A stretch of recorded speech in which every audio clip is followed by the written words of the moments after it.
It's exactly 49 years to the day that Tibet's spiritual leader, the Dalai Lama, fled his homeland after a failed uprising against Beijing's rule.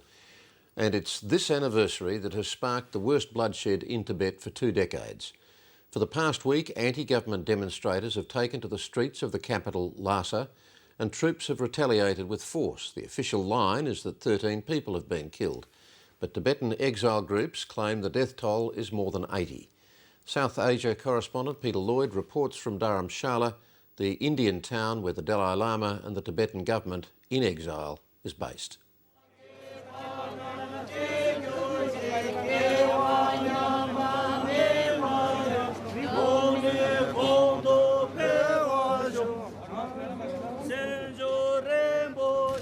Violence is basically against human nature.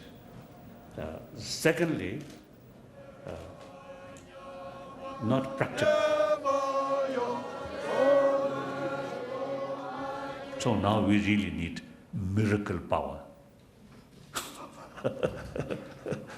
But miracle seems to be unrealistic. The Dalai Lama has for decades been a powerful rallying point for Tibetans at home and in exile, beloved for that famous laugh. He's been a friend to politicians and celebrities. He is considered by many to be the greatest moral force for non-violence. But now the Dalai Lama finds himself in a bind, a peace advocate whose devotees seem more willing to confront. So now, every second, go nearer, nearer, nearer.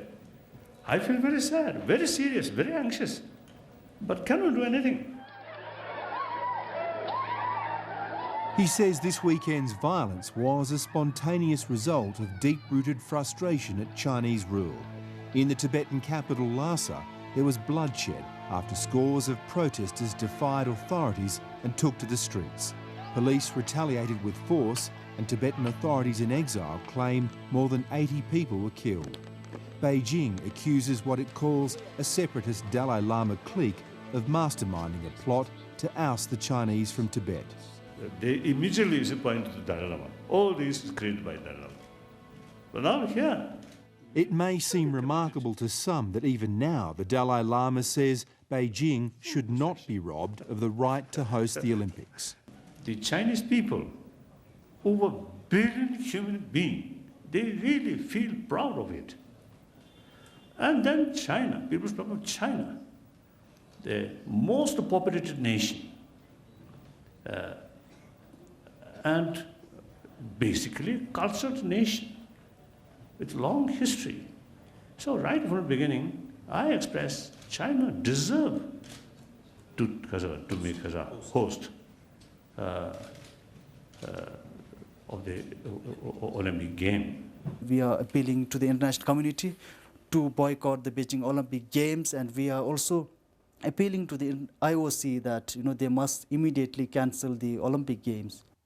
Dondup Dorji is Vice President of the Tibetan Youth Congress, the largest and most politically active Tibetan organisation in exile.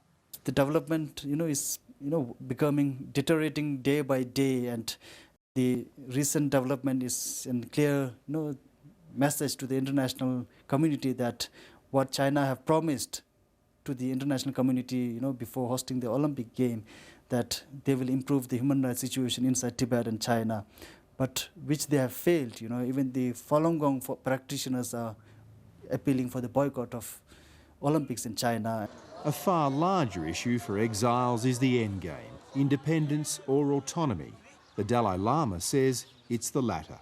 Meaningful autonomy, that is safeguard of our unique cultural heritage and Buddhist faith, and also the delicate environment. And I fully committed, still I committed fully that, no change. Tibetans inside Tibet, who lived under the Chinese repressive rule past 49 to 59 years, and they are not ready to live with Chinese anymore. Isn't seeking independence right now an unrealistic goal? No, you cannot say any movement unrealistic. As long it would be unrealistic if the people who are involved with that movement doesn't believe in what they are seeking for. No one in this exile community is quite ready to make an explicit call to arms, but there are clear signs of frustration.